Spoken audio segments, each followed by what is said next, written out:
Getting the medal first was unexpected, but I will give the lecture, I promise. The Royal Institution has a lecture which you're probably aware of, and the first time I went to that, I was slightly surprised because I was with the lecturer, but they actually locked the lecturer in a room after supper. And the reason being that the very first one, somebody once had supper, lots to drink, lost their nerve and ran away, ignoring the audience. Well, I promise I won't do that today. Look, I thank you very much for inviting me. It really is an honour to get the medal from Sydney Andrew. As I say, it's there. It's a splendid silver medal, and I suppose the only thing I can say about it is I do wish it had strings so I could wear it around my neck, and really show off about it. But I'm going to talk actually at some length about changes that have actually happened, and many of the changes are actually changes for the good, but they've subsequently had really detrimental effects, and they're probably challenges as we go. And let me, the legacies of the 20th century I'm going to start with. It's fairly clear the sort of things I'm likely to talk about, but let me just go back to when I was 5 years of age. What was scientific knowledge like when I was 5? Now, I would not claim to be so precocious that aged 5 I was reading the Scientific American. I think I was 6.5 before I even looked at it. But this was the state of the world, and we are so complacent about the way in which science and engineering has developed. I will come to some of these, but, just in terms of serious threats from infectious and non-infectious diseases, no real international coordination of scientific research, no knowledge of DNA. Antibiotics were hardly used at all. All of this was around 1950. And in the 5 decades following 1950, there was the most enormous growth and real scientific and human benefit achievements. So these are all, these are a set of exponential curves, and I'll go into some of them in a bit more detail when I go on to it. But, one of the ones that we had was enormous innovation of scientific progress. There was big issues of disease and population and poverty alleviation. But let me just focus on the technological process. As I saw in that first slide with the Scientific American, there was really nothing. There were only the most primitive of computers. This is the evolution of computing since when I was born, about 1945. The acute amongst you have worked out how old I am, and I will tell you I am not yet 72, but I will be next month. And the 1944, we had Colossus, developed in Manchester, and then a whole series of changes in computing so that the scale, very clearly a log scale, most enormous technical process in computation, which continues today. But Alan referred to the progress in agronomy, and I have the privilege of chairing the board of Rothamsted. Rothamsted has had experimental fields, as it says. Have they been running since 1854? The Rothamsted experiments. So we should be getting the answer quite soon, And certainly I'd be against serious investment in the fields, but there we are. But look at the graph, which points to the enormous increase in the average yield of wheat, rising from what was a little over 2 tons a hectare to the sort of thing that it's sort of stabilized around the turn of the century at 8. And of course, many of you here will know what brought that about: modern irrigation techniques, pesticides, synthetic nitrogen fertilizers, and of course lots and lots of improved breeding. And then of course I'm referred to DNA. The double helix structure was mapped by Watson and Crick back in 1953. And then we actually did start to understand, as we moved in through the 1980s, how one could do genome sequencing. And the technology here is completely astonishing. If you look at the cost of sequencing a genome, it was about 100 million back in 2001, and that has dropped down to a good bit less than £1,000 now. the effect of that on the ability for biological exploration is completely extraordinary, and we'll go into this. So this, again, a technological progress which has actually been enormous and really very valuable, and I'll come back to issues of that. But actually, let's talk about humans. The last 5 decades of the 20th century, this sort of shows the the real GDP per capita. There was obviously a fall off during the Second World War, but in terms of the real things, for some bizarre reason, we've captioned this saying that the axis is per $2,000. It's not. It should have been $1,000. You'll see at the very top of this slide, the acute amongst you, that was a mistake, and heads will roll on that one. But then issues to do with poverty and the way in which national income has changed are all enormously good. And medical science has reaped enormous benefits from humanity. Let me just show you some statistics. Now, don't expect you to pick up the fine detail of these statistics, but the top left chart shows the increase in longevity across the world, and you'll see how that increase has actually changed both in developing countries and the poorest countries and the world as a whole. And what that shows is an enormous increase in longevity. We're seeing it now. It's continuing into the 21st century in terms of longevity, and presents significant problems of the age structure of societies and so on. But also, infant mortality rates have actually declined dramatically in all regions of the world, even in the poorest countries. This is actually happening. And this is an enormous benefit in terms of humanity, the well-being of humanity. It's been brought about by big revolutions in medical science, but also in terms of the simple things of life, in terms of more and better food to eat and so on. But those are marvelous things. But one of the consequences of it is, of course, that fertility has not declined, and we have the most amazing population growth. There was about 2 billion people on the planet when I was born. By the turn of the century, that had increased by a factor of 3. So 2 billion went to 6 billion in my lifetime up to 2000, and it will go up to 8 billion, and I'll go into a bit more detail, if I survive another 3 or 4 years, which I have a reasonable expectation of. And you'll notice my modest consumption of wine after the lecture, which is trying to ensure that we have that increase. But that is the unintended consequence of what was enormous benefit to humanity. But of course, it generates really, really big problems for society as a whole.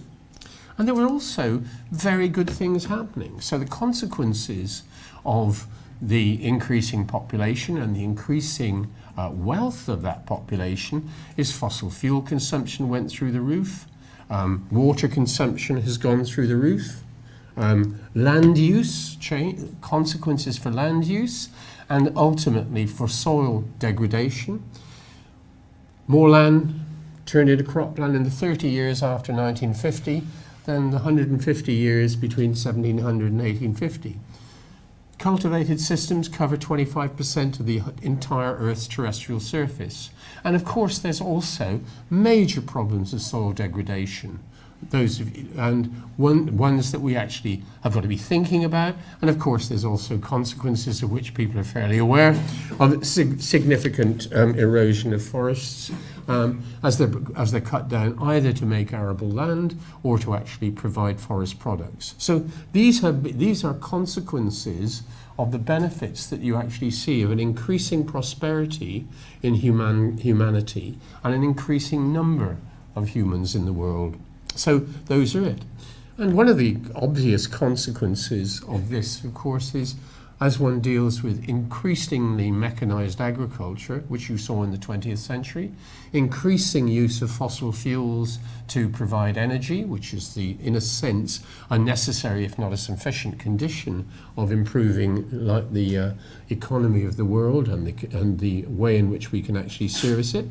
And anyone who reads newspapers or scientific papers will know, massive increase in carbon dioxide emissions, something like the increasing from by a factor of 7 since when I was born. I'm sorry, I keep relating it to when I was born. This is a bit self-obsessed, this lecture, forgive me.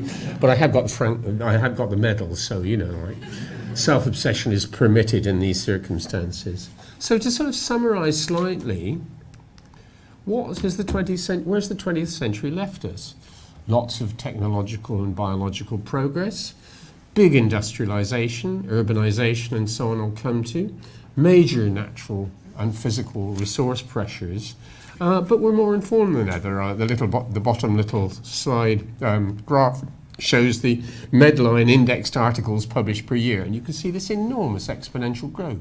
So we've got many more scientists, and engineers, many more people working on scientific and engineering problems, but, you know, as the thing shows, issues to do with the natural resources and other issues.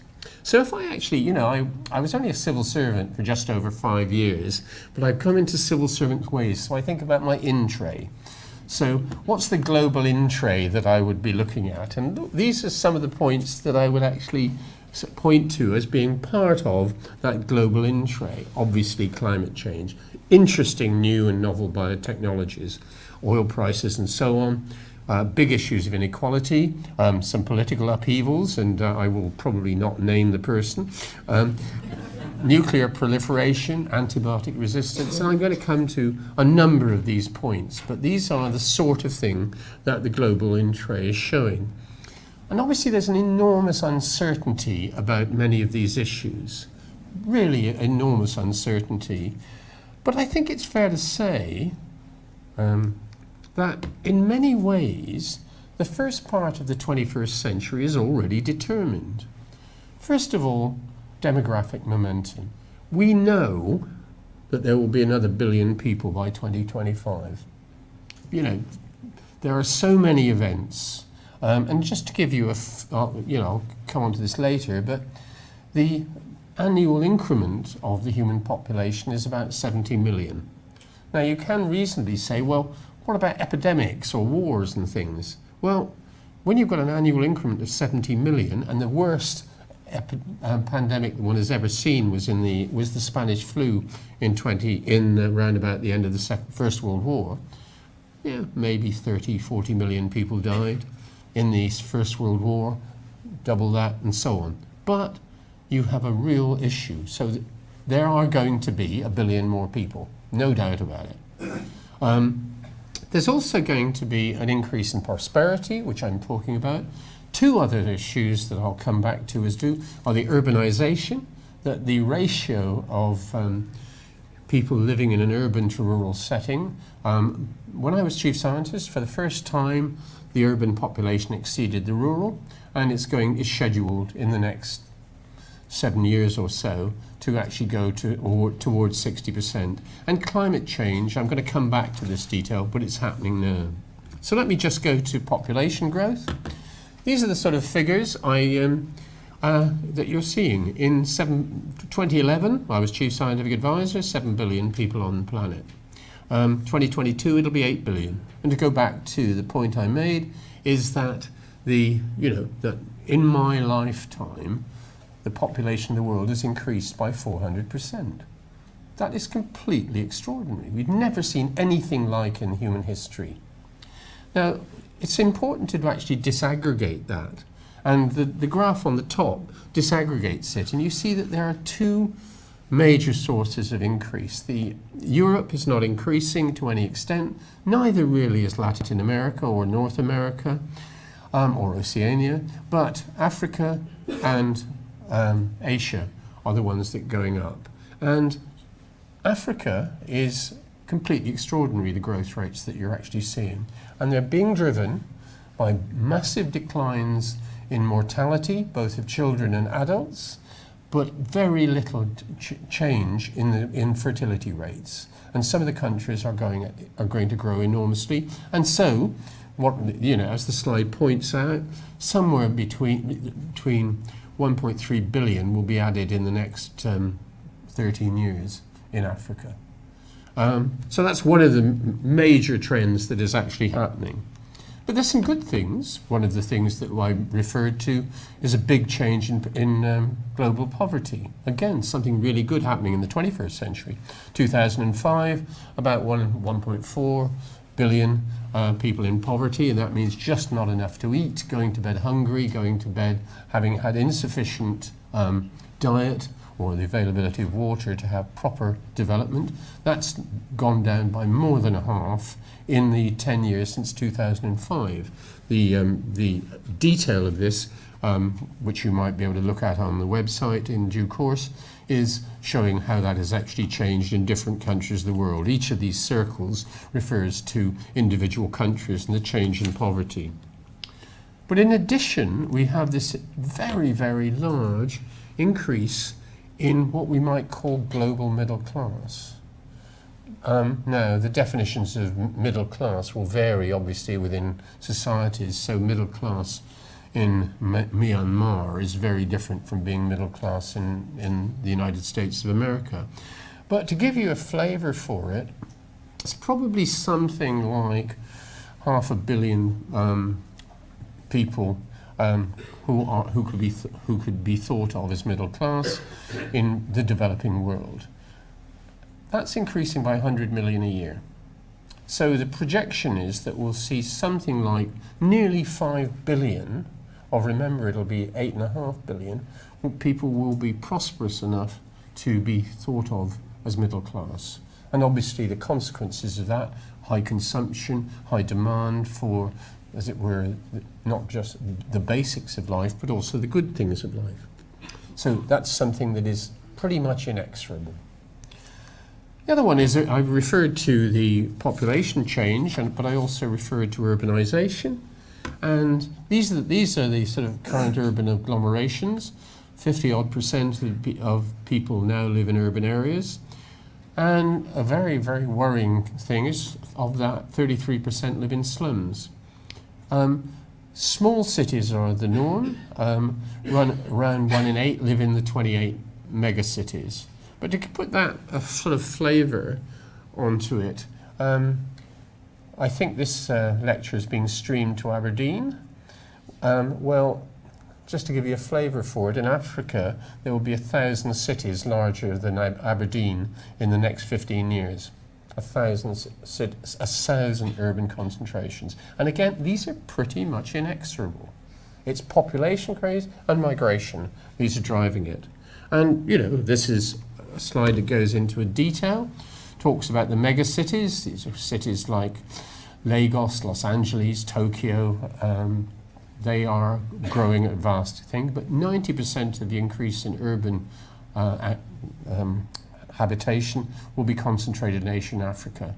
And the fastest growing are these medium-sized cities, so we need to think about it. So putting all those together, these trends, none of which are reversible, and they really aren't reversible. We have real issues of the availability of the basic natural resources of life. So, water, for example. This is quite a complicated slide, and I'll sort of take you through it little bit by bit. The first thing is, if we look at the debate between the availability of fresh water and the demand for it, there's about a 60% gap in terms of what the increasing human population, increasingly prosperous human population will want. And historically, something well over half of India's groundwater, which is a major source of supply for India, and the northwest corner of India, give you a flavour. Most of this water is used for irrigation, and the average age of water that is being used for irrigation is in excess of 250 years. You don't have to be a population dynamicist to say that is not going to be sustainable. And so these are real problems, and the groundwater depletion that's showing on the bottom slide very much concentrates in parts of India and Asia and the Middle East, but also look at the southwest USA, where there are real problems of overexploitation of groundwater depletion. And this is going on. It's continuing. And I try to find a modern graph, but this is the most recent graph that I could actually find, which dates from some while ago. But this shows the sort of physical water scarcity that you're seeing. So southwest the USA has got it. Economic water scarcity is massive in Africa, massive in India, bits of South America and the on the western seaboard of South America, bits of southeast Australia. These are the sort of issues of physical and water scarcity that we need to be thinking really pretty hard about in terms of the technology that can be addressed to these problems. World food. This is a busy graph, for which my apologies, but it basically can be summed up by the bottom bullet point saying that agriculture needs to increase by something of the order of 60%. And we're not seeing that.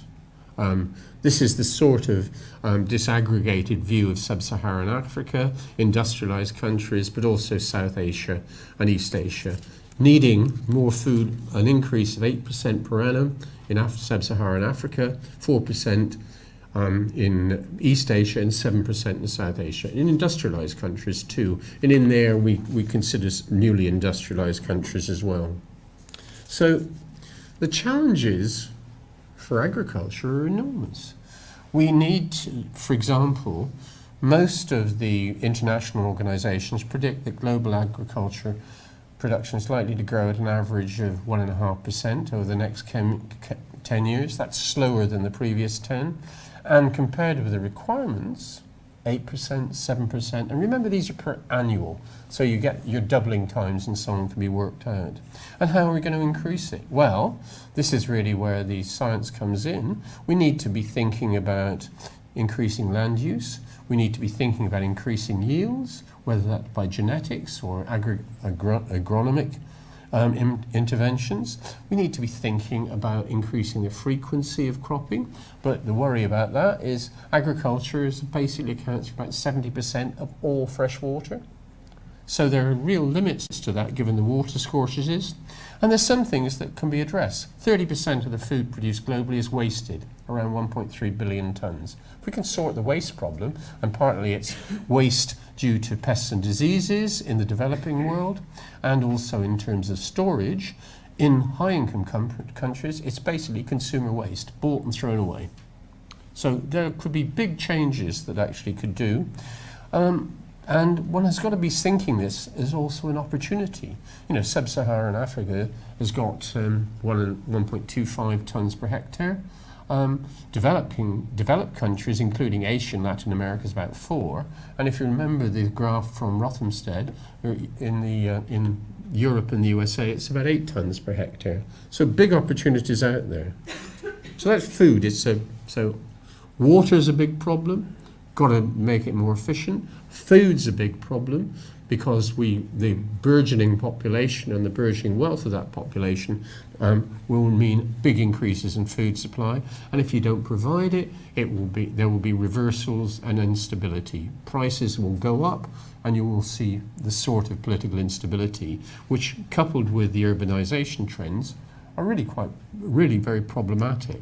And of course, the other one is world energy. I've talked about the sort of fossil fuels and the energy demand. That's expected to increase by 30% or so by 2040. What I should really emphasize to you, I'm quoting a lot of figures. Beware spurious accuracy. It may not be 32% by 2040. It might be 31.4, or it might even be 33.7. I'm giving very simple figures, but they are clearly not accurate except in a hand-waving way.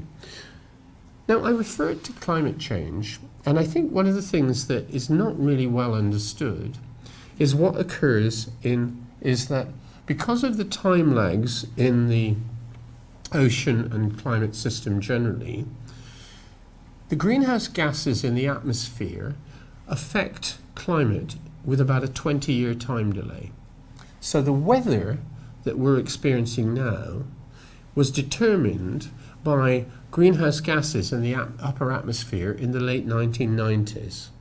So that is a real problem, and the sort of issues that are there. Now, for example, This is talking about the number of natural disasters, which are showing on this histogram as a series of blue lines. This was recorded not by the people that Donald Trump is attacking, but was compiled by Munich Re, the biggest reinsurance company in the world, who actually have a pretty good interest in natural disasters. And as you can see, there's a rough correlation between the level of carbon dioxide in the upper atmosphere and the number of disasters. But the projections, the red, is showing that this is the sort of projections that could follow from some reduction in greenhouse gases under an international agreement, or not, as the upper bit of the red shows. But the point here again, and this is actually quite an awkward political point, is that even if we stopped greenhouse gas production into the upper atmosphere pretty much now, the climate and the weather associated with that climate would continue to get worse over the next 20 years, because there's a 20-year time lag in this system. So what we're getting now comes pretty roughly from the greenhouse gases in the atmosphere in 1997. So what we have now, allowing for the 20 years, is going to go to 2037. And that's actually very, very difficult as a sort of scientific advice to policy. You know, if you say to the Prime Minister, he says to you, okay, well, I'm convinced, so let's really cut the greenhouse gases massively and we'll work in the international community to do it. When will I see the benefit? And you say, well, about 20 years' time, Prime Minister?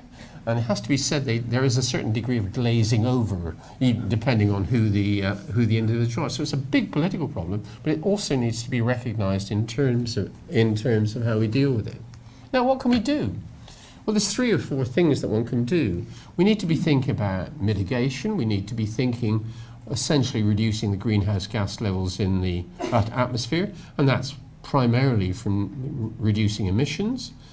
But we need to be also thinking about reducing the impacts of climate change, growing plants that are resistant to drought, issues of that sort. And we need to be thinking about removing carbon dioxide. And we can think about, and this is down with a dashed line around the circle, we can think about geoengineering interventions that actually stop the atmosphere heating up. And we can think about things to do with carbon removal. For example, within the UK, when I was in government, we were looking at the possibility of putting carbon dioxide into the liquefying it, which is a process that is known we know how to do, but then putting it in what are essentially empty gas or oil reservoirs. These are the sort of things that we're thinking about.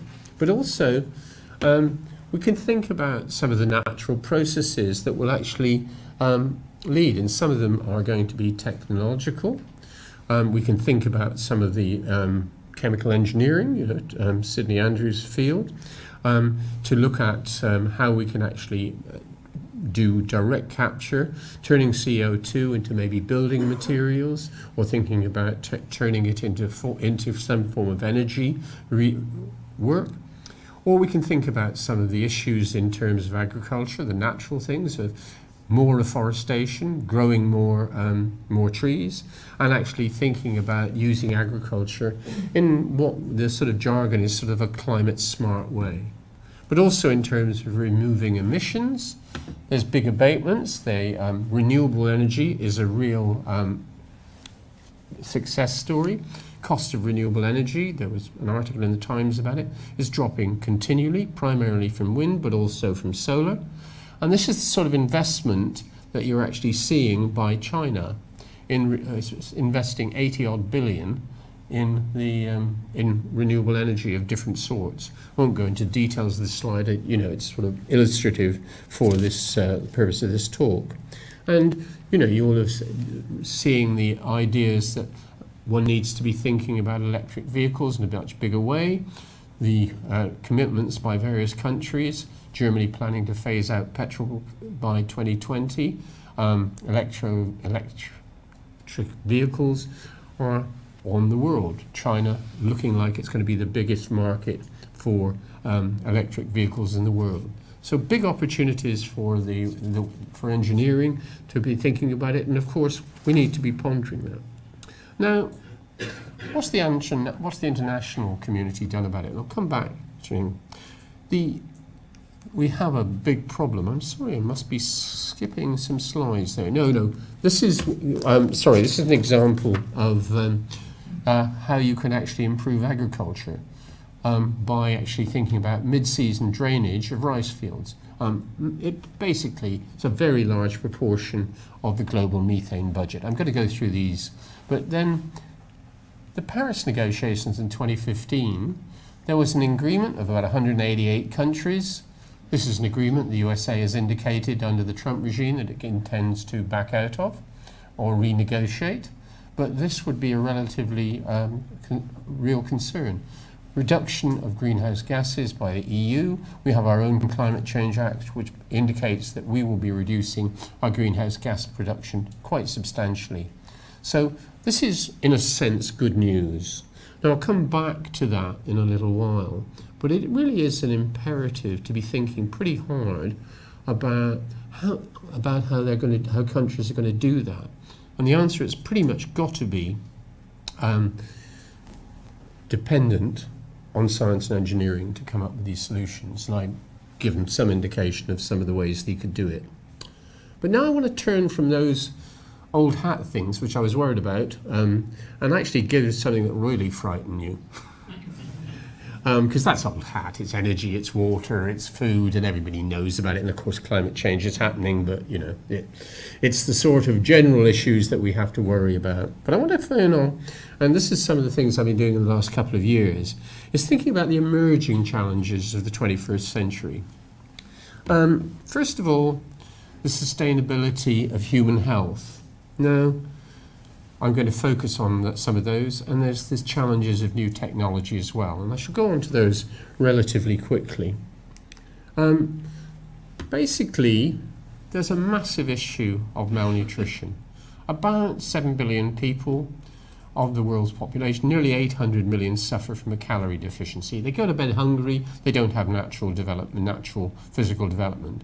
But about 2 billion suffer from micronutrient malnutrition. That is a very, very large proportion of a world population in which they don't have diets that are effective. These bad diets lead to, and I'll come on to a little bit more detail in terms of deaths of underage children, particularly in India and Sub-Saharan Africa, are stunted. Very, very large proportion. And of course that stunting means that the physical and mental well-being goes through the next generation. You have stunted individuals who are very, very unproductive comparing with their non-stunted compatriots. So these are some of the things that I'm going to comment. And I'm going to show you something which is, I think, completely startling, because the sort of, as it were, the complementarity of not insufficient to eat and whether in terms of quality or quantity is the fact that we have a real problem of obesity. Let me hope that works. So this is showing obesity increasing since 1980, 81, 82, 83, 84, 85. This is the proportion of the population that is obese or overweight. That was 1990, 93. Starting to see major increases in North America, very big increases in the Middle East. Look at North America now. Almost 30% of the population is now overweight or obese. And you see the way the world is filling up with individuals who are obese. Now, I won't play it again because you're miserable enough anyway. But that is a problem. I currently I chair a global commission on agriculture and nutrition, and that is some of the work that we've actually pulled together. But diet is a real problem, and the big risk of the 11 risk factors driving the global burden of disease. The green ones are those that are linked to diet, And the yellow ones are the ones that are not linked to diet. So tobacco smoke, air pollution, alcohol and drug use, unsafe sex, poor water quality, all of those are essentially not related to diet. But the green ones are high blood pressure, child and maternal malnutrition, significant dietary risks, high fasting plasma glucose, high total cholesterol. These are the sort of issues that we really need to be thinking about in a very detailed way. Because if you don't, you're going to see societies having enormous burdens, both of malnutrition, if you're in the developing world, but also of obesity, overweight, and the appropriate cardiovascular and other diabetes-style diseases. And we're seeing it. You saw the series of slides, and it's there as a big problem. I'm going to speed up, Chairman. The Chairman looked at his watch, shook his head sadly, and thought, my God, how am I going to stop him in full flow? The answer is with difficulty. Okay, let's think about some of the other things that worry us. Pandemics. One of the things that, we're available, influenza pandemics in the last 120 years. You can see the relative frequency. And what that means that there's about a 65% chance that you'll get another pandemic in the next 20 years. That is a real worry. And just to give you a bit of an anecdote, I was chief scientific advisor when we had the swine flu epidemic. Which you will remember. We were incredibly lucky. The swine flu had a very, very low mortality rate associated with it, and actually a large proportion of the people who actually had the virus didn't show any symptoms at all. Now, how did we find that out? Well, interestingly enough, it goes back to the best joke I've heard from a politician, and it was Alan Johnson, Health Secretary, and he said, well, at least you can say this for swine flu. It's closed down Eton College, and 100 years of socialism has failed to do that. Damn good joke. But actually what he was referring to is that there was some students at Eton College who came over from America and Mexico with swine flu, went straight through the school. We closed the school. But it being a sort of closed society, we could actually then go in and take blood samples and see what proportion of the school had actually got symptoms but also had the virus. And we found for every person who was showing symptoms, 8 had the virus. So we knew then we had nothing to worry about. We knew that the morbidity and mortality associated with swine flu was really very, very low.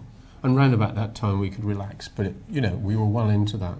But there are diseases out there which can come and catch us by surprise. And the point I'd make, 65% chance in another 20 years that you will have a serious pandemic. That's just on the relative frequency of what we observe, let alone the interventions you're seeing. And diseases, this just gives you an idea of the frequency of new and emerging human and animal diseases. There's a similar plot that can actually be made for plants, particularly trees, plants, agricultural and non-agricultural. But you can sort of see that there is probably not much of a trend here, but this is the ones that we've actually identified. And these are the things that actually will and potentially can bring us serious pandemics. So that's, as it were, the pattern. And we need to be thinking about how we invest and deal with that. Because we have another massive problem which is new in the 21st century, which is antibiotic resistance. Now, I'll take a little time on this, but the left-hand graph shows the antibiotic resistance that's been identified, and the right-hand side of that black line shows a new antibiotic being introduced. And I think you can just see from the frequency of new antibiotics and the frequency of resistance that the resistance is now vastly quicker than the invention of new antibiotics. And the more detailed it shows the changes in antibiotic resistance in E. coli, very common gut bug, and the way in which that's developed immunity in particular parts of the world to a whole series of different antibiotics. A major issue for us. So sustainability of human health is coming under threat from potential pandemics, new diseases, but also, and this really is a big threat, of antibiotic resistance. And that is, we are not, as a scientific community, inventing new antibiotics at anything like the speed in which resistance is coming in. So that's a big problem. The other things about sustainability, there's a real problem here. And I'm not just knocking America, but this shows the way in which the development of cities, and I have been talking about the major change in urbanization. The top left-hand one, I'm sorry, the slides are a little bit faint on this title. The left city is the built-up area of Atlanta. The right-hand slide is the built-up area of Barcelona.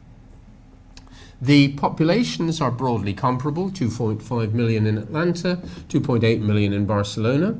The urban area occupied is 4,280 hectares for Atlanta, 162 for Barcelona. And of course, the greenhouse gas emissions, just on transport, are a factor of 10 between those two cities. So if we're going to be thinking about designing cities, the thing you really don't want to have is urban sprawl. And they have a major effect. And human pollution is going to be a major issue. 90% of the world's population live in places where the air quality is deemed by WHO to be dangerous or certainly unsatisfactory. And the OECD rang that urban air pollution, is going to be the biggest cause of premature mortality within the next 20 years or so. And that's a rather ghastly picture in November of last year in Delhi, showing the air quality index, which was 1,000, and greater than 500 is classified as dangerous. And it depends on this, but these show the global infestation in the air of fine particulate matter. These are particular size particles which can be extremely dangerous. And this world slide shows the sort of dangerous levels, and the red are really unhealthy. So the Sahara, if you live in the Sahara, well, of course you've got a lot of particles and a big problem. But if you then look at the eastern seaboard of the USA, you look at Central America, you look at the whole of Eastern Europe, you are seeing massive issues of these small particles which actually affect the lungs, can cause cancer or cardiovascular disease. So that's another threat. And then there's another one which I thought I would put in just to cheer everybody up a little bit more, because everyone's looking a bit too self-satisfying. But basic changes in technology and automation. The bottom slide says it all. Japanese company replaces its office workers with artificial intelligence. And I see you have Hermann Hauser giving a talk here next week or the week after on machine intelligence. Can that lead to machines that are more intelligent than humans? You don't even need that. The issues that are happening is that you are seeing a major replacement of workers by essentially automation. And it's not a problem as much for the OECD countries as it is for developing countries. They're particularly at risk from automation. 70–80% of the Chinese workforce and about 70% are at risk from automation. Manufacturing is going to be replaced, even though you have very, very low income and relatively cheap labor. Automation is still going to be cheaper. So the expectation is that that will happen. So I'm coming to a close, Chairman, but a few more slides. So what's the next 15 years going to be looking like? 1930, 1932? We're going to have another billion people. There's going to be lots more people in cities. It'll be prosperous, but there's going to be a big strain on natural resources. I haven't talked about it at all, but obviously changes in the mortality and longevity means that we have complex demographic trends. We'll be having an aging population with few enough people to actually service that. And then these are various challenges that I've covered in the talk. But these are the sort of issues that are happening, and that's pretty much some of the issues that are going to be happening for the next 15 years, which are challenges. Now, one of the big worries I have beyond that, because I actually think society, science and engineering, sensible politicians can actually address some of these issues. I don't think they're insoluble. But I have to say, some of the things that are coming out from politicians, and it's not just President Trump, it is President Juncker, is in which essentially a complete politicization of the scientific process. Juncker is saying that the majority view of elected governments, this was in the case of genetically modified organisms, should have the same, that essentially the politicians in the countries should have more weight than the scientific evidence about whether these are dangerous or not. And then you've got President Trump, who's tweeting about everything, and he's telling us that the planet is freezing with record lower temperatures. Well, I suppose that's alternative facts to what we might call facts. That's the current politicians. But just to compare it with what in America just 2 years ago. This is Obama, and I'll read it out for those of you saying. He's saying science isn't just about providing resources, it's about protecting free and open inquiry. It's about listening to scientists tell us, even when it's inconvenient, and especially when it's inconvenient. That is a somewhat compare and contrast those attitudes with the current president, and indeed Trump, and indeed for example, within Turkey at the moment, where evolution is being taken out of the syllabus of the schools.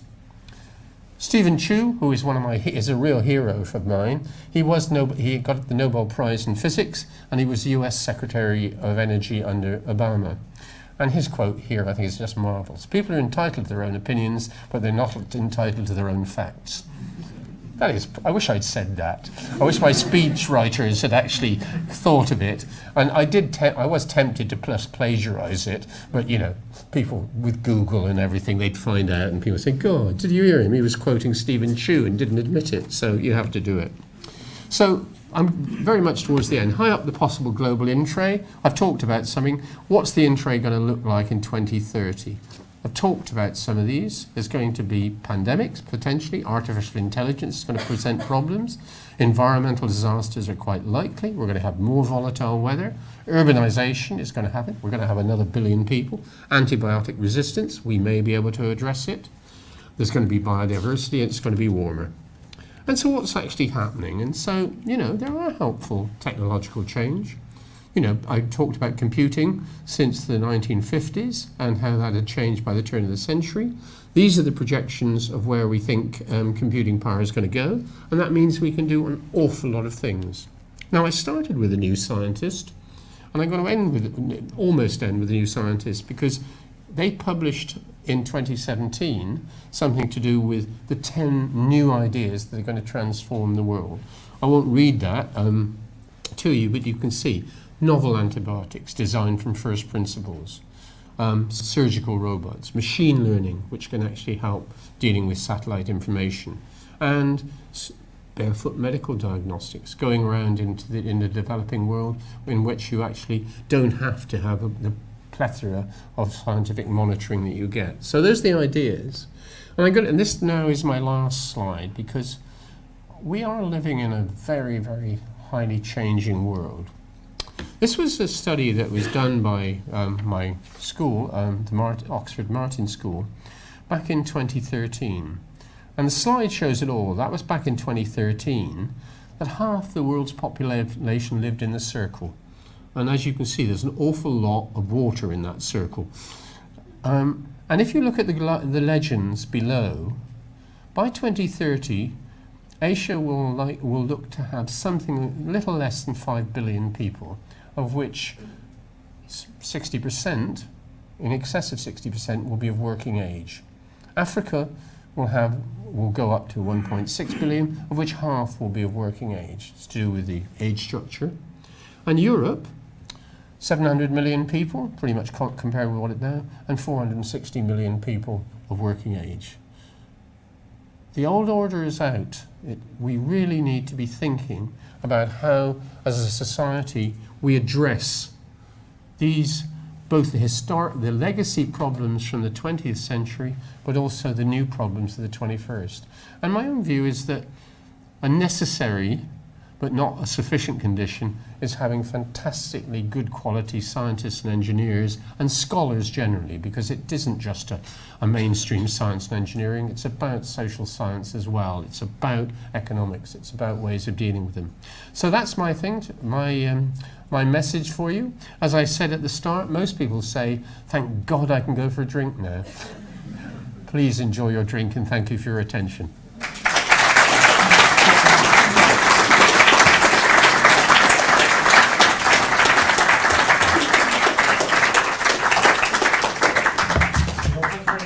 Perhaps before we can go for a drink, you'd be kind enough to answer a few questions. So, who's got the first question? Yes. You said that with automation there's going to be massive unemployment. That was said when you were born as well. Yes, indeed. What's different? I think the difference is the way in which industrial society has changed, and what we're seeing is very, very low wage economies which are actually going. The UK peaked in the sort of early 20th century with the proportion of the population working in manufacturing, and that declined about 11% at the turn of the century. What you're seeing is 70-80% of developing country workers who are actually where industry has moved into those economies because of low pay rates. If you actually have some degree of automation coming in, and so those pay rates are not low enough, you'll see it. And this is a study that was done by some colleagues of mine at Oxford, in which they pointed out the hollowing out of the workforce that you'll see in both the developed but in the developing world. So I don't disagree, but things are different. Yes, over there.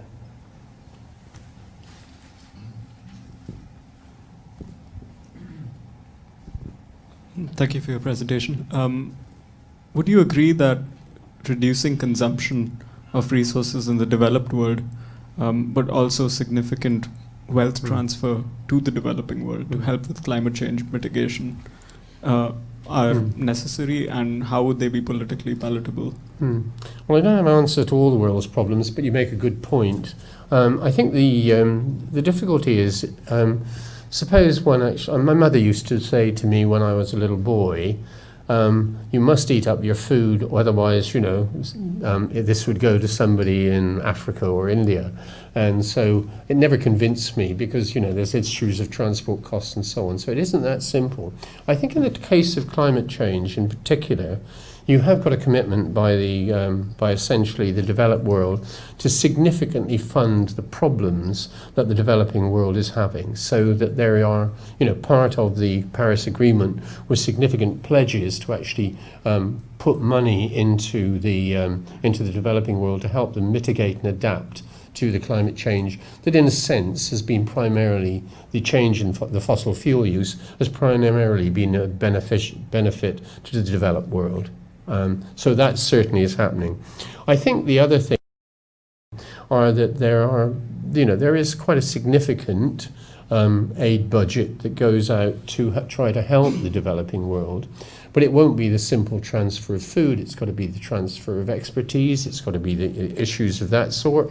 I think our own Department for International Development, we have a target in the UK of pushing something of the order of 2.7% of the UK economy into aid and related things. And that was certainly the case in the USA. Highly likely to be reversed. The Trump administration has pulled funds from the United Nations Development Programme, which is the main UN body that actually attempts to do that. So I agree completely with your premise, and I think that can help. It's not simple, if we all go out and have only one glass of wine rather than two, that is not going to actually help things too much. But I do think that what we have to be thinking about is both significant financial transfers, significant IP-free transfers of technology, and those are the things that actually I think will have the chance to do it.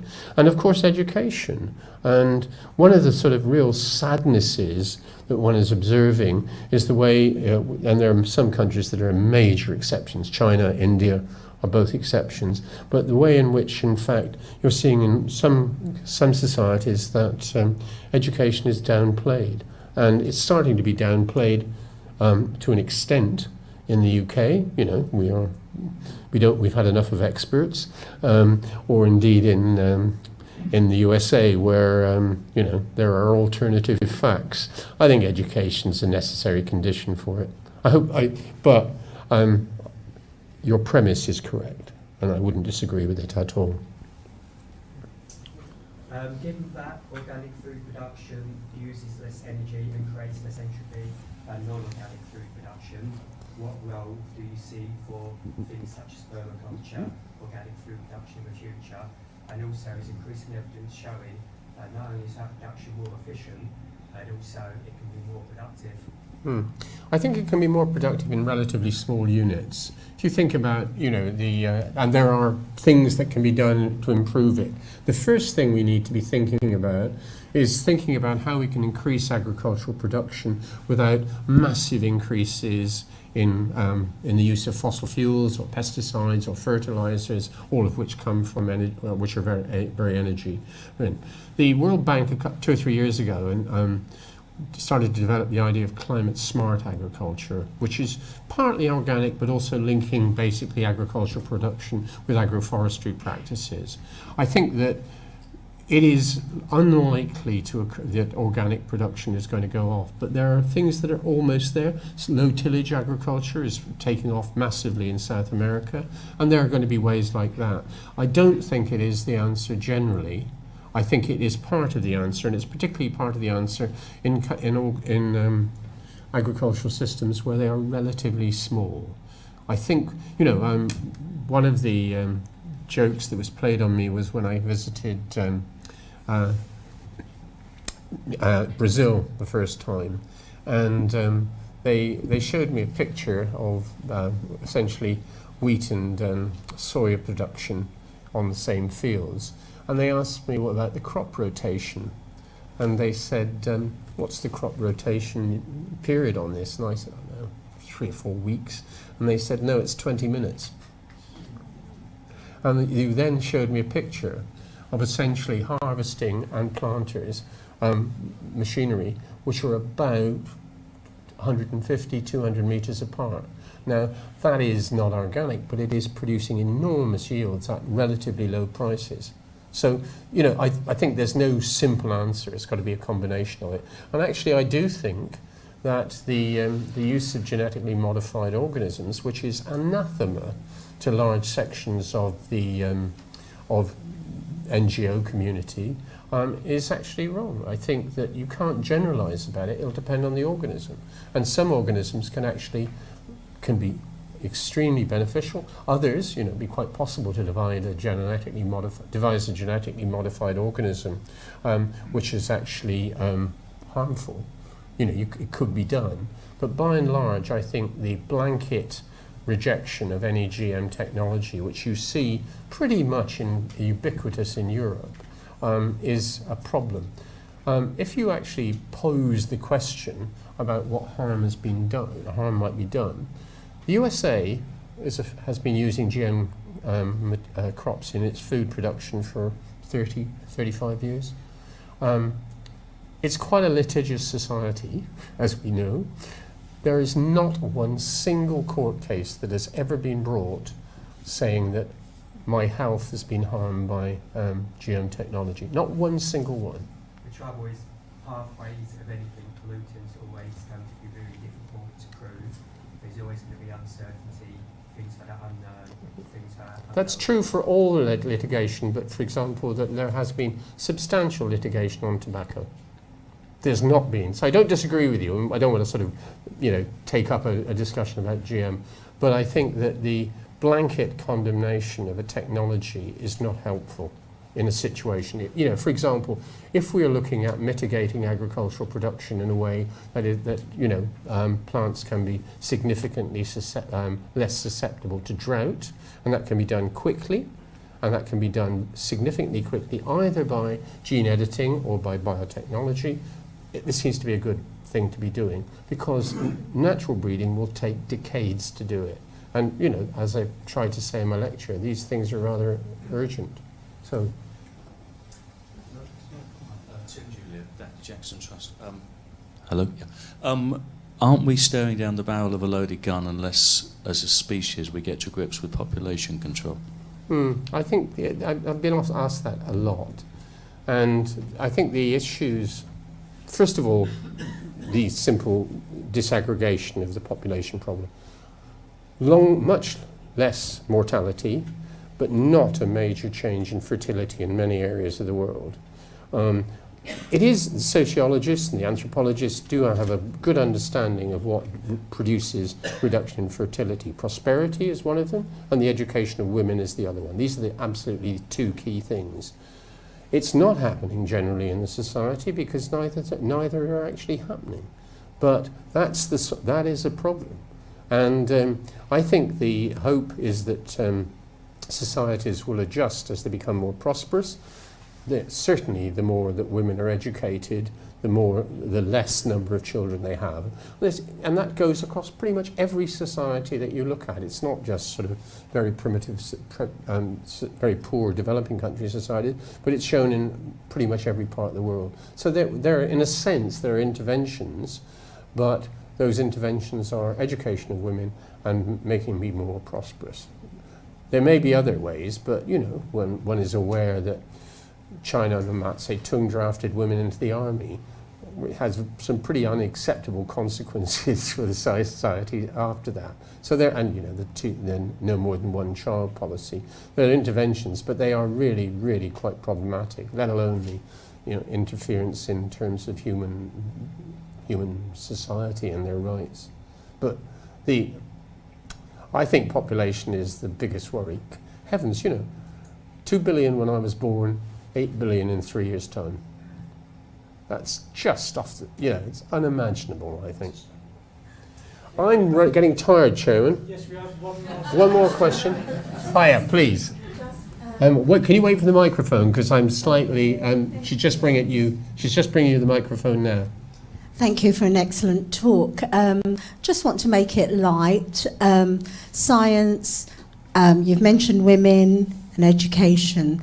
I think if we want to try and keep the population down, maybe some brilliant scientists somewhere can start looking into the male, and rather than contraception being, women, maybe someone somewhere can start doing something for men to take responsibility with population all around the world. I think you were asking for a major sociological change. Well, I am, but maybe somebody can pick it up. I think it's quite possible to actually. Yeah. There are drugs now that can massively reduce male fertility. Exactly, and just people don't take them. Exactly. Thank you very much. You're welcome. Thank you. Okay, well, thank you very much, Sir John, for a fascinating lecture and fielding all those questions. That was really good. Thank you very much. Just one last thing before we go for a drink. I think we can have something that we also give. Oh, thank you. And here's a certificate to just. Thank you very much. Of your history.